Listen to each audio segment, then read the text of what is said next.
E hoje, o terceiro domingo da Quaresma, nós vamos fazer a nossa reflexão de forma muito especial, centrada no texto do Evangelho. Este texto do Evangelho que é autoelucidativo, né? Porque a gente não precisa falar muito sobre ele. É um episódio que é narrado e que ele se explica por si mesmo. A gente costuma dizer que nas Sagradas Escrituras, e de forma muito especial, as narrativas que falam sobre Jesus, nós não encontramos quase nunca um Jesus irado. E muito difícil é encontrar um episódio, aliás, não existe, né? Não é nem muito difícil, não existe outro episódio nas Escrituras que mostra Jesus, por exemplo, fazendo um ato como este, que é um ato, entre aspas, de violência, né? De fazer um chicote e derrubar a mesa e expulsar pessoas e animais do templo. Então, algum motivo terá, né, para que ele faça isso. Então, no texto de hoje, nós vamos trazer uma reflexão que sempre que é possível fazer, a gente faz. Não é uma reflexão nova, mas vamos pedir ao Espírito Santo, como diz o profeta Jeremias, que nos dê ouvidos de discípulos, né, para que nós escutemos de forma nova as coisas velhas, né? Eu gosto muito disso. Escutar de forma nova as coisas velhas é essencial na nossa vida. Imagino que muitos de vocês, todos os dias, ou diz ou escuta um eu te amo, não é verdade? Se você não escuta isso que é velho de forma nova, você está fadado ao fracasso. Então, escutar de forma nova aquilo que é velho é um dos segredos para a gente viver bem, né? Escutar os conselhos dos pais, por exemplo, é o mesmo conselho, mas tem que escutar de forma nova, porque senão. Então, peça ao Espírito Santo que te dê a capacidade de escutar de forma nova aquilo que te parece velho. Porque essa reflexão pode parecer velha, vocês conhecem essa reflexão. E aparece hoje, então, Jesus dialogando com dois templos, né? Primeiro, o episódio ele é muito claro, né? Jesus chega em Jerusalém, de repente ele nota ali um comércio mesmo na porta do templo e ele fica realmente bravo, né? E faz um chicote, expulsa cambistas, derruba a mesa. Mas o interessante é o que está por detrás, o sentimento que está por detrás, que é retomado na leitura. E retomado através de um versículo que é: o zelo por tua casa me consome. Vamos repetir junto isso? O zelo por tua casa me consome. Olha para vocês verem que bonito. O zelo por tua casa me consome. Eu dizia hoje de manhã, e quero repetir com vocês, que isso é muito bonito, e realmente nós precisamos zelar pela casa do Senhor e pelo templo do Senhor. Só que este templo, como nós percebemos hoje na liturgia, ele ultrapassa esse espaço físico, né? É importante cuidar do espaço físico, né? A gente faz uma reflexão sobre o espaço físico porque é importante. Então, como é importante vocês virem a Santa Missa em um templo onde tem um altar, onde tem as velas, onde tem as espécies do pão e do vinho que serão consagradas, né? Uma âmbula, um padre com uma túnica digna para celebrar a Eucaristia. Houve, inclusive, na década de 80, um movimento, né? Não é um movimento teológico, mas parte de um movimento teológico que fez uma desconstrução muito infeliz disso. Com aquelas frases feitas que nós soltamos, né? Como Deus está em todo lugar, não precisa ir à missa e não precisa ir na igreja para celebrar a missa, podemos celebrar em todo lugar.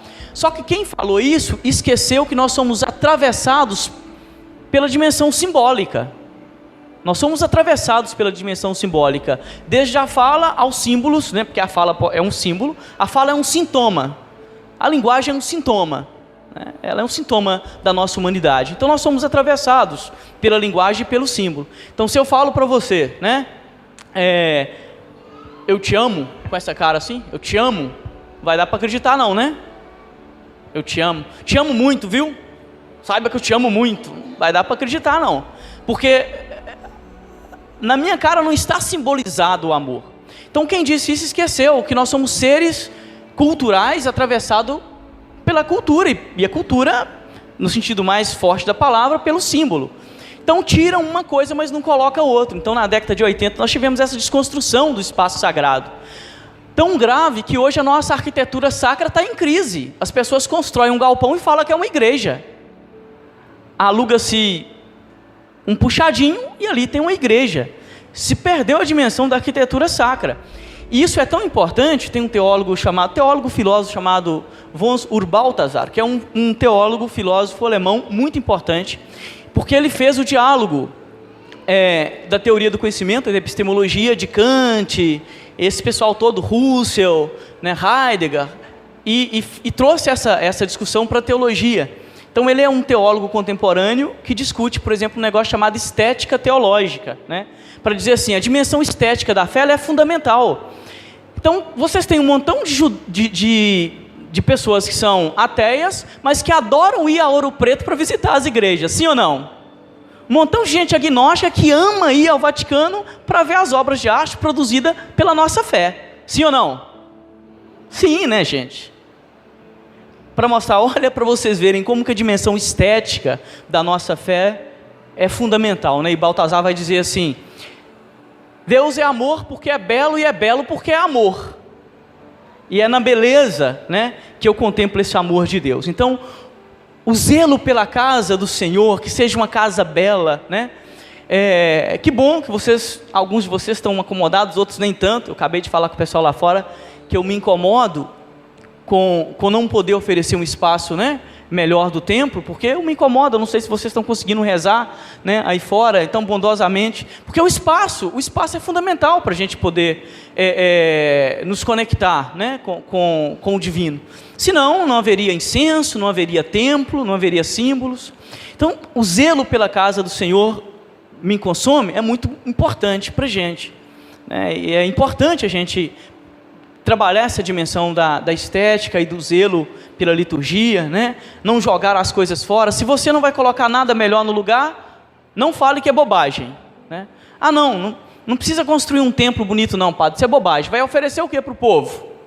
Não precisa uma liturgia bem celebrada não, vai oferecer o que para o povo? Só tire aquilo que você é capaz de oferecer melhor, né? Se tiver alguma coisa que você consiga oferecer melhor, tudo bem, então faça a substituição. Se não, é mediocridade e maldade. Se você não é capaz de oferecer algo melhor, deixa como está. E aconteceu este movimento. Então, das pessoas, por exemplo, que falavam o templo não é importante, o sacramento não é importante, o padre pode celebrar sem casula mesmo, não precisa usar batina, não precisa usar, né, estola. Perdemos a dimensão daquilo que seria a contemplação do sagrado, né? A gente cai em algumas coisas, né? Então a gente nota essas coisas que são chatas, né? Às vezes o pessoal chama o outro de senhor, não, o senhor está no céu, não, o pessoal está chamando o padre de senhor, né? Porque é um respeito, né? Ali tem uma dimensão de relação sacra, né? Aliás, nós deveríamos ser homens do sagrado, nem sempre somos, mas é para isso que nós fomos ordenados, né? Alguém que te conecta com o sagrado. Tudo isso foi jogado na lata do lixo na década de 80. E agora a gente está tentando recuperar. Só que, e aí eu termino a homilia retomando isso, fixar o zelo do Senhor, né? O zelo pela casa do Senhor, em um templo de tijolo, é muito problemático. Porque Jesus mesmo vai colocar para nós que o verdadeiro templo e que o templo por excelência não são as muralhas, né, do templo de Jerusalém. E é por isso que ele vai falar, você vai destruir este templo e em 3 dias eu vou reerguer, para dizer, primeiro ele faz a limpa no templo, para dizer, olha, a dimensão simbólica é importante, aqui tem um local sagrado, mas depois ele faz o salto, para dizer, o verdadeiro templo, né, é o ser humano. E aí Paulo vai retomar isso, quando ele diz, vós sois o templo do Espírito Santo. E no Novo Testamento, o primeiro templo vivo a receber o verbo de Deus tem um nome. Como é que chama essa mulher? Maria. Então nós não podemos reduzir o texto de hoje a um zelo simplesmente com um espaço físico, porque senão seria hipocrisia. Assim como teve pessoas que disseram, não é importante celebrar a missa com casula, não é importante o padre ter uma liturgia bem preparada, não é importante os coroinhas, não é importante nada disso. Também tiveram pessoas que estavam tão preocupadas com ter cálice de ouro, que pessoas morriam na porta da igreja de fome. Você passa pelo seu irmão, então cuida muito bem da liturgia e do templo, mas despreza o templo vivo, que é o irmão. Então, a liturgia de hoje coloca para a gente uma atenção, e mais do que uma atenção, um desafio. Como que eu concilio, né, que eu faça a conciliação entre os dois templos. Este, né, que é importante. Hoje eu brincava com uma criança que estava aqui na parte da manhã, que eu sempre ensino na catequese. Quando as crianças estão passando para cá, né, de qualquer forma, eu sempre falo com as catequistas, ensinam para as crianças que isso aqui, apesar de chamar corredor, não é um lugar para se correr, né, apesar de ter o nome corredor. Segundo, que de lá para cá existe um símbolo chamado altar, e quando eu passo eu preciso fazer uma reverência, porque é a presença de Cristo. Então tudo isso é muito importante, mas não adianta ficar focado nisso se você despreza o corpo do seu irmão, né? E ainda mais, se você usa este espaço para vender Deus. E olha que problemão, né? Olha o que eu estou falando para vocês. Tem gente que pensa que pode vender Deus, e tem gente que pensa que pode comprar Deus. Se tem alguém querendo vender e alguém querendo comprar, lei da oferta e procura, vai haver comércio. Vai haver comércio. Então, isso de derrubar a mesa dos cambistas é para dizer: a graça não se vende. Não faça da casa do meu pai uma casa de comércio. Significa, Deus não está à venda, você não pode comprar. Os negócios que giram em torno da fé, se eles não são bem feitos, eles se tornam realmente nefastos. É terrível, né? E como vocês sabem, dá muito dinheiro, não é? A gente precisa falar dessas coisas, né, gente? Porque senão não é honesto, né? Aliás, por causa desses comércios, nós temos um problema sério, porque nós criamos ateísmo prático. O que é o ateísmo prático? São aquelas pessoas que falam assim: acredito em Deus, né? Mas não acredito de forma alguma nessa turma que fala que segue Deus, porque eu só vejo comércio, né? Eu ouvi outro dia uma frase muito interessante, né? Eu achei muito bacana, vou repetir isso, né? E a gente cria ateísmo prático mesmo, né? Alguém falava assim: Deus, sabendo que a turminha que andava com ele ia causar problema, ele resolveu se esconder no amor. Olha que bonito, né? Deus, sabendo que a turminha que ia andar com ele causaria problema e seria causa de descrença, ele resolveu se esconder no amor. E é por isso que Agostinho vai falar: ama e faça o que tu queres. Porque se você ama de verdade, impossível fazer algum tipo de maldade, algum tipo de barbárie, né?